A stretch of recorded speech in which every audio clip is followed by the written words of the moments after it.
21절부터 우리 공부하도록 하겠습니다. 따로 본문을 안 읽지만 이 첫 절 읽고서 시작할까요? 누가복음 2장 21절입니다.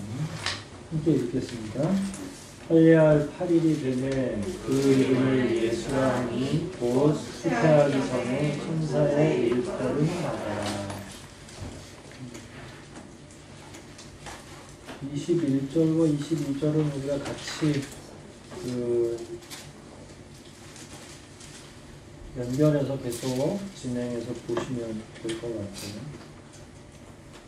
할례할 8일이 됐다 그러면 나은 지 8일째 되는 날 할례도 하고 이름도 짓고 또 정결례라고 해서 1년에 일종의 유아세례 오늘날로 보면 유아세례 과정으로 이렇게 들어가는 거죠. 언약의 자손인 거를 이렇게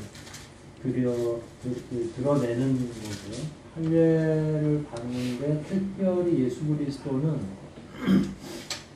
첫째시죠. 첫째, 이제 첫 아이인 거는 맞잖아요. 그러니까 설에 뒤에 아이가 있었네 없었네 이러지만 여하튼 첫째 아이였고, 그렇게 되면 이스라엘에서는 모든 짐승 혹은 사람까지 다 포함해서 만물은 하나님께 이렇게 드리는, 그렇다고 하나님이 즉시 이렇게 데려가는 건 아니겠죠. 여하튼 8일이 되고 할례, 정결의식, 이름 짓는 이 세 가지 같이 하게 되고, 이름은 원래 이스라엘에서는 특별하게 목의 흔적도 있어요.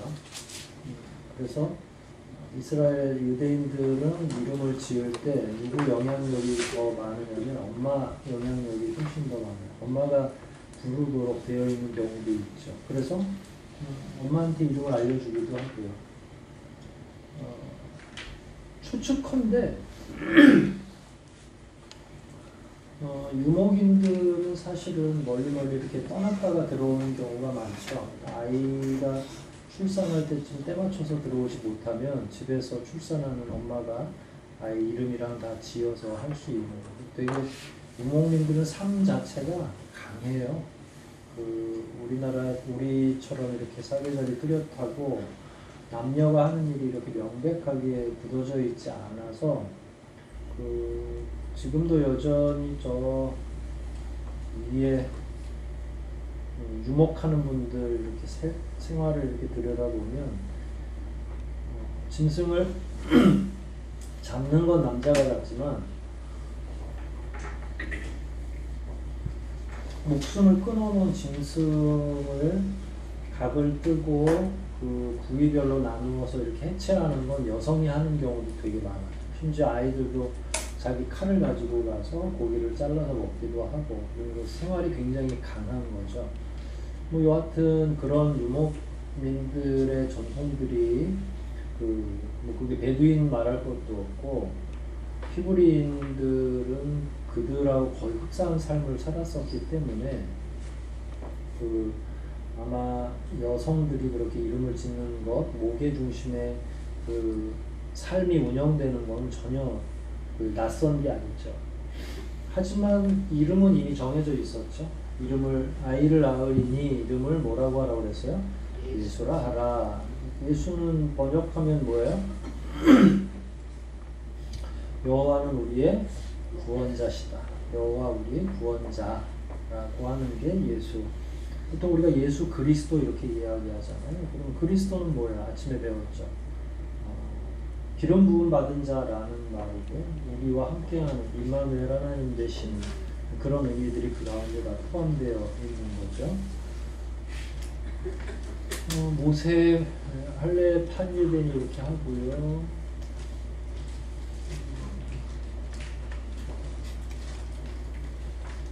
이게 또 안 되나요?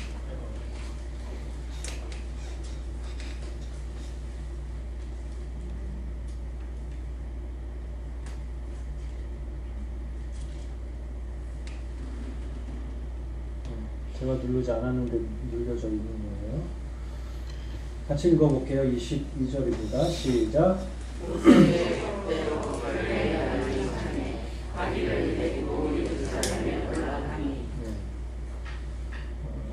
베들레헴에서 예루살렘까지 거리가 10km 정도 돼요. 아이를 낳은 거는 10km면 5km가 10리인가요? 4km? 네. 그러면 20리길 훨씬 20한 5리 정도 되는 거네요. 그러면 25리면 한 3시간 정도는 충분히 걸리는 거죠. 거리 자체로 보면. 근데 이제 아이 낳은 지 얼마 안 됐는데도 이제 계속 걸어서 예루살렘으로 가는 거죠. 두어 시간 정도, 갓 출산한 산모, 아기 이렇게 해서 하루 정도를 여행 삼아서 이렇게 가야 되는 상황인 거고, 겸사겸사 된 거죠. 촉발되기는 2장 첫 줄부터 우리가 공부를 했을 때 보면 호적하러 갔을 때 때마침 아이까지 낳은 거라서 뭐 이런 상황이 된 거예요. 이는 주의 율법에 쓴 바 처음 난 남자마다 주의 거룩한 자를 하리라 한 대로 아기를 주께 드리고 또 주의 율법에 말씀하신 대로 비둘기 한 쌍이나 혹 어린 방구 둘로 제사하려 함이더라. 그러니까 위에서 아까 말씀드린 거는 이제 정결 예식 치르고 할례 예식 치르는 게 언약의 관계 안으로 들어가는 동시에 이 자녀는 하나님의 아이입니다 라고 하는 그 의식이 그 가운데 있는 거죠. 이거는 언제부터 이렇게 된 거죠? 밑에 9절 민수기 내용이 들어 나와 있죠. 실제로 하나님이 이스라엘 백성들 출애굽할 때부터 이런 방식의 언약 내용이 포함되어 있는 거죠. 처음 난 자는 다 내 것이면 내가 애굽 땅에서 그 처음 난 자를 다 죽이던 날에 이스라엘의 처음 난 자는 사람이나 짐승을 다 거룩히 구별하였으니 그들은 내 것이 될 것이니라 나는 여호와니라 했을 때 하나님의 소유로 들어가는 겁니다. 하나님의 소유가 되고 하나님의 그럴 때 이제 하나님의 소유가 됐다는 건 어떤 띵이 되는 게 아니라 일종의 하나님 언약 관계 안으로 들어가는 거고, 조직 신학적으로 보면 이제 구원론에서 양자라고 하거든요. 그러니까 하나님에게 양자가 된 거예요. 그리고 후사가 된 거고, 양자 같은 경우는 우리 법률적으로 보면 제약이 몇 가지 있긴 해요. 그런데 양자로 들어왔어도 큰 내부적 문제가 없으면 그 부모의 재산이나 이런 걸 공평하게 분리받을 수 있는 권한을 가지고 있는데 예수 그리스도와 더불어서 우리가 하나님의 자녀가 된 거기 때문에 우리를 후사라고 이야기하고 하나님의 기업을 물을 수 있는 자가 되기도 하고 모든 권한을 우리가 받은 거죠. 근데 그때가 언제였냐면 출애굽 때였던 거예요. 근데 그때는 사실은 한쪽 다른 이집트하고 이스라엘을 놓고 이렇게 생각해 보면 한쪽 그 다른 그러니까 이스라엘 민족들은 하나님이 이렇게 울타리 쳐서 보호하고 계시지만 다른 집에는 아침에 일어났을 때 곡소리가 막 나는 거예요. 난리가 나는 거죠. 온 동네에 다 장자들을 그리고 짐승의 새끼들도 저기 표현되어 있으니까 짐승의 새끼들도 그렇고 전부 다 죽어서 없어졌다 그러면 이건 뭐 어마어마한 거죠. 언약 안으로 들어가는 건 사실은 무시무시한 그 일종의 우리에게 있어서 개념적으로 좀 이게 아주 낯선 방식으로 들어가기도 하고 그게 생생해야 돼요. 아, 그날 그랬지라고 하는 경험이 우리 가운데 그러니까 하나님의 자녀가 되는 그 언약 안으로 들어갈 때는 이스라엘 백성들은 그런 의미에서 출애굽하는 과정에서 그 언약 안으로 들어간 건데 이거는 잊을래야 잊을 수가 없잖아요. 나머지 집들이 다 곡소리 나고 있는데 삶과 죽음이 갈리는 거죠. 근데 이런 거에 대한 상징적인 그 이해와 혹은 그것에 대한 상상력이 제일 부족한 게 우리 개혁교회예요. 개혁교회는 아무 장치가 없어서 그냥 심지어 이제 세례받은 지 한 10년쯤 되면 언제 받았는지도 잘 모르게 되고 그때 내가 뭐 감격은 한 것 같은데 울었나 뭐 이 정도 생각을 사람들이 하는 거죠. 근데 자기가 하나님 안에 들어가는 게 이런 정도의 굉장히 중요한 전환이고 획기적인 일이고 충격적인 일 가운데서 들어가는 죽음 가운데 그러니까 죽음이 막 펼쳐져 있는 상태에서 그리스도인만 살아나는 거거든요. 세례받는 건 그런 거잖아요. 여전히 이 세상에 많은 사람들이 주일날 교회도 안 오고 죽어가고 있는데 우리는 어느 날 거기에서 이렇게 건짐을 받는 거죠. 저는 예전에 저랑 같이 공부하던 제 선배 목사님들 가운데 침례교 목사님들이 계셨었어요. 박사과정에서 같이 공부했었는데 거기 그 교회를 방문해 보면서 제일 부러웠던 건 강당 뒤쪽으로 침례탕이 있다는 거예요. 그러니까 침례를 받은 그 교회 안에서 일종의 목욕탕 같은 거 생각하시면 돼요. 그러면 거기는 이제 분기별로나 뭐 필요하면 언제든지 침례를, 세례를, 그 침수례라고 하잖아요. 근데 완전히 잠기는, 침몰 할 때 그 침이에요. 그러니까 사람이 침례라고 하고 완전히 잠겼다가 살아나는데 그 경험을 잊지 못한대요. 침례교인들은. 왜냐면은 목사님이 눌렀다가 죽지는 않는데 그 물속에 완전히 잠겨서 들어갔다가 이렇게 진짜 1, 2초 만에 다시 나오는 거잖아요. 뭐 숨이 가쁠 일도 없고 사실 마음에 다 아는 일이고 함에도 불구하고 평생 잊을 수 없는 경험이라고 하더라고요. 저는 만약에 가능만 하면 우리도 그런 침례 방식의 세례는 회복되는 게 좋지 않겠나. 왜냐면 우리가 상징들을 너무 많이 없앴더니 그렇다고 우리가 무슨 세례 가지고 우상을 만들거나 거기서 이단이 나올 리는 만무한데 세례를 중요하게 여기는 것 치고는 너무 이 세리머니 자체가 뭐라 그럴까요? 너무 아무것도 없고 기억에 날만한 게 거의 없죠, 사실은. 근데 여기 이스라엘 백성들은 하나님께서 상징 교육을 굉장히 철저하게 하니까 그 처음 난 자를 다 죽이던 날에 이스라엘 백성들을 건져내시는 거니까 옆에서는 사람 막 죽어가고 있는 상태에서 건짐을 받은 거잖아요. 요단강에 한번 갔을 때도 그런 생각을 했죠. 우리가 세례를 다 받았으니까 다시 받는 건 그런데 발도 담그고 우리가 한번 들어갔다가 나오면서 묵상을 해볼 필요는 본인 스스로가 제가 대신 다시 또 전에 재침례가 되니까 안 되고 재침례를 받을 필요는 없지만 그런 의미에서 우리의 좀 죽어있는 상상력들을 새롭게 좀 다시 활성화되는 건 필요하다. 너무 상상력이 없으니까. 예전에는 이제 개혁교회에 개신교회 상상력이 제거된 이유가 있어요. 여러 가지가. 그것 때문에 중세교회가 망하기 시작한 거거든요. 카톨릭에서. 교인들을 잘 교육시킬 요량으로 성경에 나오는 이 장면을 상상으로 그림을 그렸던 거예요. 보통 아이콘이라고 하기도 하고 형상으로 만들기도 하고 그랬더니 이제 그 당시에는 문맹이 굉장히 많았어요. 글을 알지 못하는 분들도 있고 그러니까 성경이 있지만 못 읽으니까 그림으로 그렇게 그려주고 교육 목적을 위해서 쭉 전시를 해놨더니 사람들이 다 그 그림 앞에서 자꾸 이러는 거예요. 그러니까 이제 우상이 돼버리는 거죠. 그러니까 그게 그림을 그림으로 이해하면 상징을 위한 되게 좋은 교재가 되잖아요. 교육이 되고. 하지만 그게 이제 신앙의 대상으로 전락하는 순간에 이제 카톨릭이 거기서 이제 큰 문제를 만나게 되는 거죠. 그래서 종교개혁이 있으면서 그거는 전부 다 불태워버리고 깨뜨려버리고 자기네들이 할 수 있는 영향력 안에서는. 근데 조금 모순되는 건 우리 유초등부 청소년들하고 유치부들은 다 그림 교육 하거든요. 어른들만 지금 거기서 또 떨어져 있는 거고. 그러니까 개혁교회 교우들이 상상력이 자꾸 부족해지는 거예요.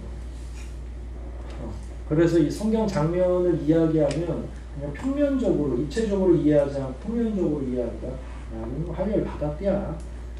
또 세례를 받은 건가 봐. 이렇게 생각을 하는 거죠. 근데 그거에 대한 어떤 뜨거운 감정이 우리에게는 너무 식어 있어서 뭔가 좀 고민의 지점들은 생기는 것 같아요. 아무튼 이제 모친과 부친이 아이를 안고 하나님께 드리려고 예루살렘 성을 향해서 갔죠. 그리고 나서 비둘기 한 쌍, 혹 어린 반구, 둘로 큰 거든 작은 거든 이렇게 제물을 드리는 건 자기 스스로를 드린다는 것의 상징이죠. 다만 여행자로서 정결 의식을 할지 안 할지도 일단 몰랐고, 그 다음에 알았다 하더라도 거기서부터 끌고 오기도 어려울 뿐더러 저는 이게 되게 중요한 그러니까 가난한 건 맞아요. 근데 사실은 예수님 오셨을 때에 성전 안에 시스템이 있었어요. 돈이 뭐 돈만 있으면 사실은 더 좋은 재물을 살 수가 있는 거죠. 예수님이 환전상 뒤엎은 사건 아시죠? 그 환전상이 있었다는, 성전 안에 환전상이 있었다고 하는 건 종교 지도자들하고 결탁해가지고 사실 환전상은 들어올 수가 없는 거죠. 굉장히 세속적인 거예요. 그러니까 그 사람들한테 재물을 살 수가 있어요. 그러니까 돈이 있으면 얼마든지 살 수가 있는 거죠. 근데 여기 아주 재미난 그 뒤에 이면들이 있는데, 예를 들어서 저는 거 혹은 눈이 잘못되거나 뭐 이러면 빠꾸를 시켜야 되잖아요. 그 멀리서 가져왔다 하더라도 여하튼 누가 됐든 멀리서 가져오는 재물은 거의 다 거절당해요. 시스템적으로 거절하는 거 일부러. 왜냐하면 환전상을 통해서 사야 거기서 창출되는 수익이나 이익들이 종교 지도자들한테 돌아가도록 시스템이 다 돼 있는 거죠. 그러니까 도둑놈들인 거예요.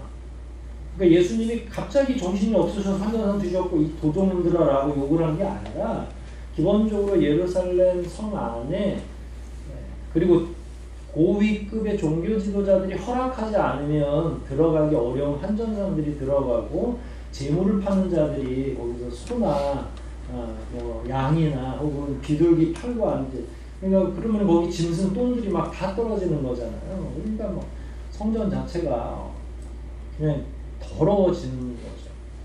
근데 예수님이 나왔을 때 가난하기도 했고, 그런 어떤 시스템 안에 편승하지 않는 가장 최소한의 방식으로 첫 번째, 본인은 의지도 없고 아무것도 할 수 없었지만 그 부모 입장에서 그렇게 작은 걸로 일단은 하나님께 감사의 예물을 표하는 거고, 그 시스템 안에서 할 수 있는 더 큰 것도 있었을 텐데 그냥 저 정도로 일단 시작을 한 거죠. 근데 아무튼 가난한 건 맞아요. 예수님의 육신의 부모가 부유하지 않고 짐승을 끌고 간 것도 아니고, 그래서 급하게 마련된 어린 반구로 제사를 지내도록 됐죠. 여기서 이제 반전이 나오죠. 25절 같이 읽어볼까요? 예루살렘의 시작. 예루살렘에 시몬이라 하는 사람이 있으니 이 사람이 부럽고 평범하여 이스라엘 미국을 불다리는 자라. 성령이 그 위에 계시더라. 이 역사는 항상 시줄과 날줄이 만나서 하나의 사건을 발생시키는데, 인간이 생각할 때는 우연이겠죠. 시몬을 어떻게 알겠어요? 그리고 그 사람이 예루살렘에 있는지 알고서 전화 받고서 출발한 건 아니니까. 그런데 그 한날 한시에 한쪽에서는 예수님의 부모가 출발하고, 그런 상황에서 25절에 설명이 들어가는 거죠. 이건 누가 준비한 걸까요? 25절은. 이 상황은 하나님이 준비하신 거죠. 26절 같이 안 나가겠죠? 한번 볼게요. 저가 주의 그리스도를 보기 전에 죽지 아니하리라 하는 성령의 지시를 받았다. 그러니까 누가 준비한 거예요? 삼위일체 하나님께서 이 사람을 예전부터 준비했던 거예요. 이 사람이 이제 지난주에 우리가 양치던 목동들이 예수님을 만난 것을 설명드렸고요. 이번 주에는 바로 시몬이 이제 예수님을 만나게 되는데, 어르신이에요. 장로죠. 그 직분이 장로라기보다 나이가 그런, 예전에 오늘날 장로라고 하는 건 의미가 다르니까. 이 사람은 의롭고 경건하고 이스라엘의 위로를 기다리는 자라. 성령이 그 위에 계시더라.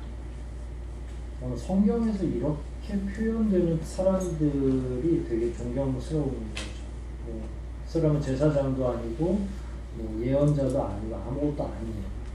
근데 뭐 굳이 하자면 안나 선지자와 같이 하나님께서 세우신 하나님의 개인 선지자 역할은 한 거는 맞죠.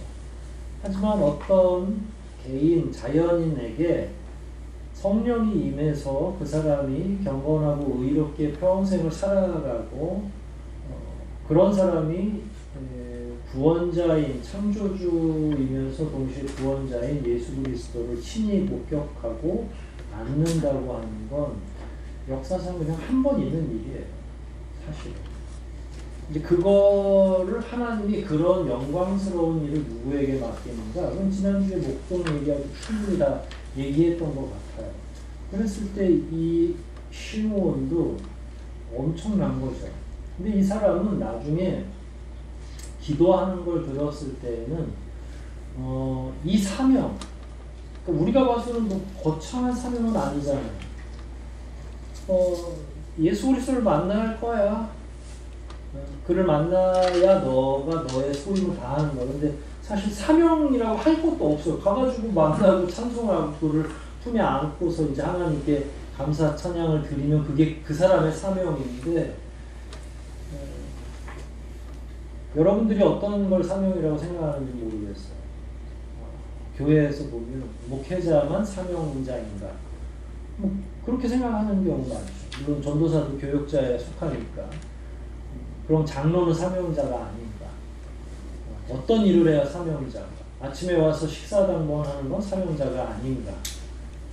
사소하지만 우리에게 이게 주어지는 묵상거리들이 되게 많은 거죠. 그동안 우리가 갖고 있는 개념으로 보면 사명 그러면 굉장히 고귀하고 대단한 것처럼 보여지고 하지만 교회 공동체를 이루고 있는 한 사람 한 사람이 매일매일 살아가는 게 굉장히 사명인 거고, 평생 새벽을 지키고 평생 교회를 지키고 평생 성경을 읽으면서 하루하루 살아가는 건 대단히 중요한 사명이다.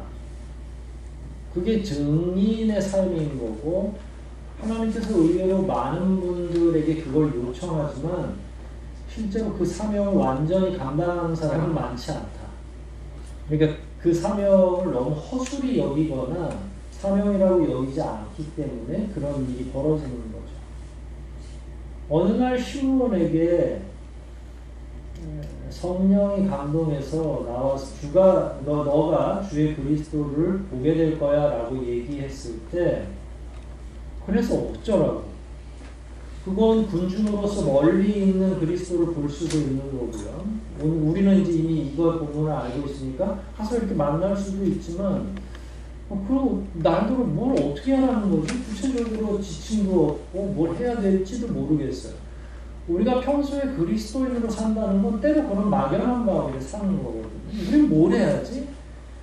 그냥 매일매일 예를 들어서 가정주부로서 여성 집사님들이 경험하는 건 그런 거죠. 오늘도 아이 학교 보내고 남편 밥해서 보내고 이러면 나의 존재 이유는 뭘까? 나는 진짜 그리스도인으로서 사명이 있나? 이렇게 되짚을 수 있어요. 충분히. 그러나 시므온을 보면, 그 다음에 안나 집사님, 안나 선교사를 선지자를 보면 그런 질문 자체가 굉장히 무의미하다는 걸 알게 되는 거죠. 그러면 남성들은 사회적인 활동을 많이 하고 직장 나가니까 그건 사명인가? 그것도 아닌 것 같잖아요. 직장이 무슨 하나님이 만든 것도 아니니까. 그러니까 우리의 질문은 근본적으로 잘못되어 있다. 그럴 때 우리의 삶의 현장 하나하나는 굉장히 중요한 그 사역지, 그게 가정이 됐든 직장이 됐든 최선을 다해서 그리스도인으로, 아까 본문에 나와 있는 것처럼 이 사람은 의롭고 경건해서 이스라엘의 위로를 기다린다고 그랬잖아요. 저는 이게 사명이고 이게 경건한 거라고 생각하는 거죠. 그 사람이 어떤 일을, 대단한 일을 하지 않아도 여러분들이 만일 경건하다면, 의롭다면, 그리고 이스라엘의 위로를 기다리듯이 하나님께서 하실 위대한 일들을 여러분의 마음속에 품고 교회를 섬기고 잘잘한 일들에 여러분들이 같이 개입하고 기도하고, 그렇다면 그게 바로 시므온 같은 삶을 사는 거죠. 이런 분들이 많아져야 되는 거죠. 더 놀라운 건 400년 동안 하나님께서는 침묵하셨잖아요. 그럼 침묵하셨으면 400년이 지나고 침묵을 깰 때쯤이면 하나님이 누구를 찾는 게 이스라엘 백성들 가운데 설문조사를 하면 누구를 찾아야 될까 설문조사하면 다 대제사장이나 선지자를 찾아야 되는데 그들하고 대화하시는 게 좋아요 라고 얘기했겠죠. 근데 하나님이 침묵을 깨고 누구를 찾아가냐면 그때는 젊었을지도 모르겠어요. 시므온 그냥 밑도 끝도 없어요. 어느 족속 어느 지파인지도 잘 모르겠어. 이 대제사장도 아니고 선지자는 뭐 더더욱 아니고 근데 주님이 찾아가신 거예요. 네가 나중에 예수 그리스도를 만나야 되겠어. 그를 안고 찬양을 한번 하면 좋겠어 라고 하는 사명을 준 거죠. 하나님 멋지신 분이죠.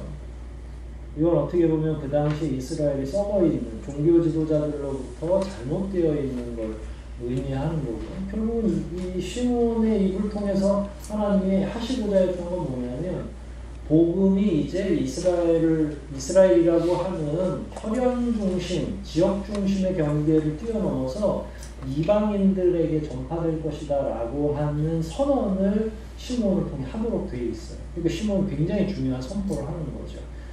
이게 이제 아마 누가이기 때문에 더 가능할 수도 있겠어요. 이전에 더 깊이 있게 집중했던 거. 왜냐하면 누가 같은 경우는 누가복음뿐만 아니라 사도행전의 저자이기도 하고 이방인들에 대해 특화되어 있는 저자이기도 하니까 그런 의미에서 시므온이 갖는 위치는 어마어마한 거죠. 사실은 본인이 하는 이야기와 본인이 기다려야 되는 게 그렇게 중요한지는 몰랐지만 이미 하나님께서는 이 시므온을 통해서 이방 지역의 이방인들, 이스라엘을 뛰어넘는 이방인들에 대한 복음 전파까지도 다 준비하고 계셨고 그걸 시므온이 젊을 때부터 이미 다 말씀을 해주시는 거죠.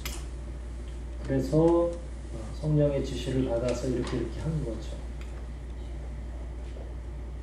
뭐 어려운 내용은 아니죠. 성령의 감동으로 성전에 들어가며 마침 부모가 율법의 전례대로 행하고자 하여 그 아이 예수를 데리고 오는지라 드디어 이제 만나는 거죠. 이거는 진짜 보통 우리가 뭐 개기 일식이나 뭐 별자리들의 움직임 이런 걸 보고도 막 1000년에 한 번 있을까 말까 하는 우주 쇼가 진행됩니다 이렇게 얘기하는데 이건 그냥 역사상 하나예요. 한 번 있었던 거죠. 그 여러분들이 예수를 만나는 순간이 이렇게 빛나는 순간인 거거든요, 사실은. 그러니까 그걸 기억 못하고 아까 세례 얘기도 했지만 그것에 대한 우리 나름의 세리머니가 없다는 건 되게 불행한 거예요, 우리가. 너무 그 무감각한 데다가 그냥 너무 대충 한번 우리도 잘 정리를 해서 세례하는 날은 뭔가 예식도 좀 달리하고 우리만의 축복할 수 있는 장식을 한번 고민해보는 건 좋을 것 같아요. 정말 평생 잊지 못하게 그 사람이 뭐 큰 목욕 욕조를 가져오든지 아니면 고무 풀을 하나 만들든지 왜냐하면 그만큼 이게 중요한 일이고 그거는 보는 성도들도 마찬가지거든요. 성찬을 우리가 매월 하는 이유는 자라나는 청소년들이 나도 성인이 돼서 빨리 참여해야 될 텐데 라고 하는 마음도 품게 하는 이유들이 그 가운데 있는 거거든요. 교회의 일원이 되고 어른들이 함께 재직회를 하고 그 어른들이 교회를 잘 이루어 나가는 게 그 마음속에 존경으로 남아있을 때 그게 굉장히 건전한 의식으로 전환 이렇게 되는 거거든요. 우리는 그게 이제 너무 없는 거죠. 시므온이 아기를 안고 하나님을 찬송했다. 제가 여기 더 많은 몇 줄을 썼어요. 그래서 지웠어요. 사족이 줘가지고 나머지 다 간단하게 썼었기 때문에 3시인 줄 알고 오셨으니까 저하고 3시까지 계속 4시까지 하셔야 돼요. 이희재 집사님. 기본적으로 예수님을 안고 있는 사람에 대한 예수품이 하나밖에 없죠. 십자가에서 예수님이 내려왔을 때 그 어머니가 돌아가신 예수님을 안고 피에타라고 보통 이야기하는 비탄에 젖어 있는 예수품이 있는데 마지막은 육신의 모친인 육신의 어머니 모후가 예수님의 마지막을 안아준 거예요. 물론 낳았을 때도 엄마가 계속 안았겠지만 그런 상징적 의미로 본다면 첫 번째 의미 있게 안아준 건 경건하고 의로운 자. 이제 거기 안에 이 아이의 미래가 이렇게 싹 사실은 그 오버랩되고 문학적 상상력으로 우리가 볼 수 있는 거죠. 저런 경건한 사람을 와서 축복해주고 그를 안았을 때 하나님의 위로가 드디어 우리 가운데 임했구나라고 하는 그 충만한 감정이 시므온에게는 말할 수 없이 있는 거죠. 이 사람은 거기서 이미 구원을 봤다고 그러거든요. 뒤에 나오는 찬송들을 보면 하나님께서 시므온을 얼마나 대단히 기뻐 여기셨고 사랑해 주셨는지 왜 안 그러겠어요? 400년 동안이나 이놈의 이스라엘 족속들 가운데 경건하고 의로운 자가 그렇게 많지 않았고 그럼에도 불구하고 또 하나님은 항상 바알에게 절하지 아니한 칭찬을 남은 자 칭찬을 마련하시는 그러니까 그런 사이에 어떤 사람이 있다고 하는 건 대단한 거고 하나님이 그런 자에게 구원자를 만나게 하는 우주를 창조하고 세상을 구원할 자를 만나게 하고 그를 만지게 하고 안게 하는 위대한 일을 허락해 주신 거죠. 저는 삭개오와 예수 그리스도의 만남도 그렇게 보거든요. 우주 창조자하고 정말 죄인이 만나는 거죠. 그런 맥락에서 계속 이런 것들이 반복적으로 강조되는 이유는 이방인들을 하나님이 사랑하고 계시고 너희들도 멀지 않아서 예수 그리스도를 만나게 될 거야 라고 하는 암시가 지금 이 밑에 쭉 곡선처럼 깔려 있는 거거든요. 그 끝에 우리도 와 있는 거고. 그래서 저는 자꾸 여러분들에게 그걸 묻는 거예요. 여러분들이 하나님을 예수 그리스도를 처음에 만났을 때 하나님을 알게 됐을 때 그 감격들이 있는지 없다고 그러면 기도하시면 돼요. 다시 찾아오셔서 저를 감동을 주시든지 뜨거움을 주시라고 어린애처럼 기도하셔도 됩니다. 그게 나쁜 기도가 아니잖아요. 그거는 새로 나를 회복하기 위한 리뉴얼하기 위한 우리 나름의 기도고 우리 나름의 방식이고 우리 나름의 부르짖음입니다. 하나님은 그런 자들을 긍휼히 여기시거든요. 그러니까 오늘날 우리들이 추구하는 신앙생활이 도대체 뭘까? 그저 평안한 가정, 적절한 경제력 이렇게 해서 별 사고 없이 잘 지내면 그게 믿음 생활인 건지 우리는 개인적으로 하나님과 어떤 그런 열정적인 뜨거운 만남들이 없는 것에 대한 그 자체에 대한 묵상은 계속 이루어져야 되는 거죠. 이런저런 고민들이 저도 사실은 본문을 통해서 많이 일어나고 있고 시므온이 그래도 강심장인 건 예수를 안고서도 저 심장마비 안 걸렸다는 건 대단한 거죠. 만약에 우리 같으면 뭔가를 알고 있는 우리 같으면 꿈에서라도 이런 일이 벌어지면 어마어마한 거 아니겠어요? 여기까지만 할게요. 29절 읽어볼게요. 시작.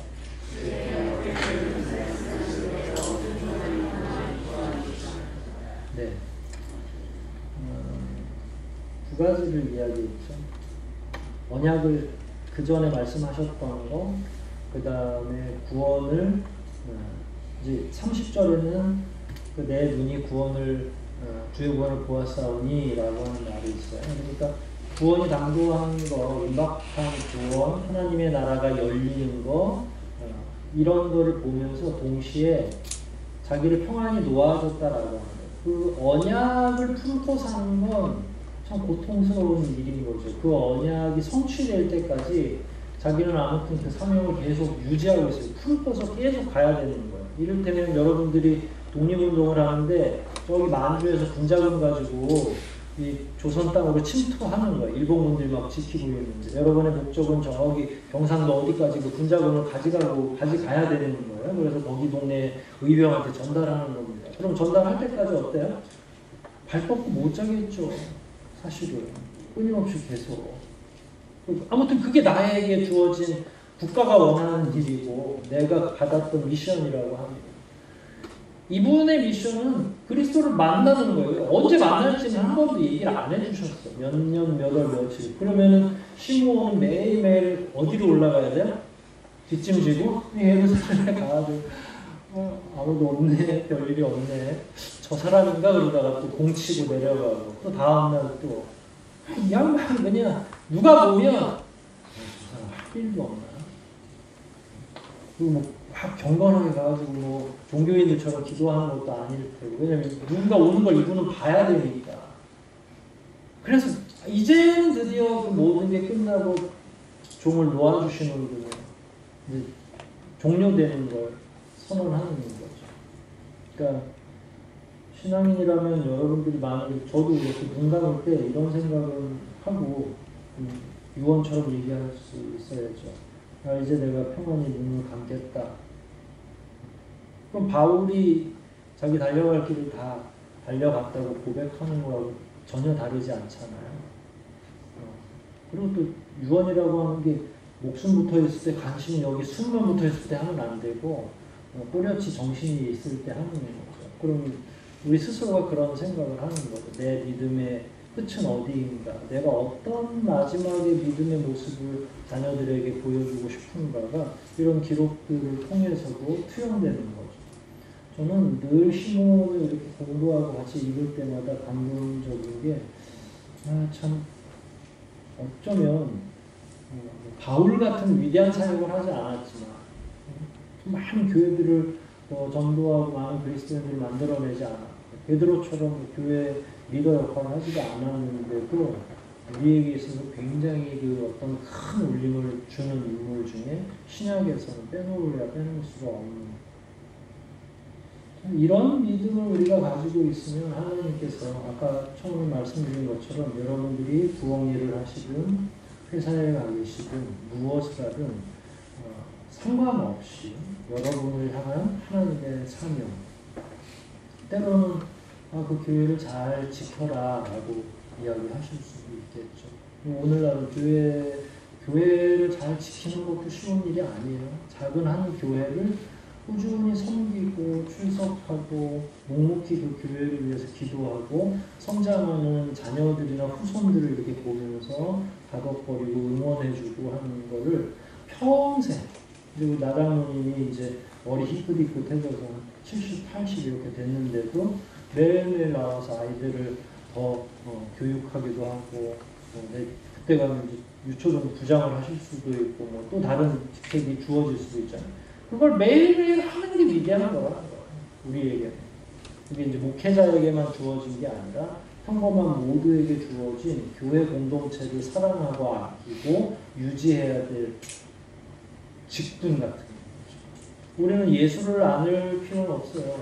구원은 이제는 그 구원의 역할은 교회가 감당하잖아요. 여러분들이 교회를 품고 안고 기도하는 거죠. 우리 스스로가 전부 다. 그 품고 안고서 기도할 수 있는 교회 공동체가 있는 건 너무 다행이기도 하고요.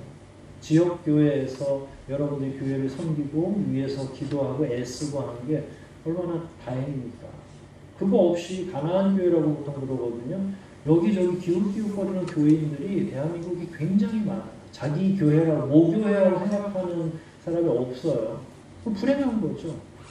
그러면 자기의 영적인 지도자도 없고 동료들도 없고 아무것도 없는 건데, 하나님이 우리에게 이런 좋은 공간들을 주시고 하나의 공동체로 모이게 하셨다라고 하는 건 그런 의미들도 포함되어 있는 거죠. 제가 담임 목회직은 내려놓을 수 있지만 하늘소망교회 교인이 아닌 건 아니잖아요. 그러니까 그거는 그야말로 하나의 직분이기 때문에 교체가 가능하고 하지만, 저도 여기 교인으로, 교우로서 계속 이제 여러분들하고 같이 나이를 먹어가게 될 거고, 저에게 맡겨진 책무를 감당하게 되겠죠. 이제 그렇게 해서 자연스럽게 나이 먹고 세대와 세대가 바뀌게 되고, 사실은 그런 시간적인 흐름들이 이런 평범한 분들을 통해서 우리에게 전달되는 거죠. 시몬의 위대성을 본받는다고 우리가 예수님 안으려고 기다릴 수는 없잖아요. 그 사명은 우리에게 더 이상 주어지지 않아요. 그러면 우리는 누구를 안고 기다리려고 의롭고 경건하게 살 것인지는 고민하고 묵상하고 기도하는 거죠. 그럼 여러분들 각자의 마음속에 이미 고민이 시작됐으리라 생각을 하고, 그런 은혜들이 여러분 가운데 좀 있고 소망을 하십시오. 주님이 나에게도 어떤 사명, 이런 잔잔한 사명들을 주시기를, 한 교회를 끝까지 포기하지 않고 낙심하지 않고 섬기고 기도하고 거기서 나이 먹고 거기서 내가 천국으로 가고 얼마나 평범하지만 가장 아름다운 소원 같은 거죠. 그러니까 그런 게 자연스러워지는 게 공동체가 같이 이끌어 가야 될 내용들이고 그걸 후배들이 지금 보고 있기도 합니다. 요 정도 오늘 공부하고 다음 주에 29절부터는 30절부터 다시 설명을 하도록 하겠습니다. 기도하겠습니다. 하나님 아버지, 저희들이 말씀을 읽고 특별히 오늘날 어떻게 적용할 것인지에 대해서 많이 고민할 때 이런 본문을 읽으면 당황하기 십상이고 그 인물이 가지고 있는 상징적인 의미는 좋으나 우리는 그러면 어떻게 하라는 것인지 모를 때가 많이 있사옵나이다. 우리가 품에 끌어안을 사람들 그런 공동체는 어디에 있으며 우리는 또한 그럴 만큼의 경건과 의로움이 있는지 되돌아보게 하시고 시몬에게 베푸셨던 그 귀한 자비와 사랑 이 시대에 아무것도 보이지 않는 혼탁함 속에서도 그리스도를 벗삼아 힘입어 매일매일 자기 삶의 현장에서 복음을 전하는 우리 교우들을 잘 지켜봐 주시고 그들에게 시몬과 같은 그 위대한 신앙의 여정을 허락하시고 각자가 다른 음성을 계속 듣는다 할지라도 한 공동체를 사랑하게 도와주시고 같이 우리가 힘을 합하여 기도하며 나아갈 수 있도록 도와주시옵소서. 직면한 현실들은 다르지만 아버지의 대답은 같으리라 생각을 합니다. 우리 교우들이 더욱더 강건한 믿음 안으로 들어갈 수 있도록 하나하나 채워주시고 지금부터라도 만나주시고 음성으로 인도하여 주시옵소서. 모든 것 감사를 드리며 이번 한 주간도 주님께서 너무 승리하게 도와주실 것을 믿사와 우리 구주 예수 그리스도 좀 받들어 간절히 기도하옵나이다. 아멘. 하늘에 계신 우리 아버지, 이름이 거룩히 여겨주시옵소서.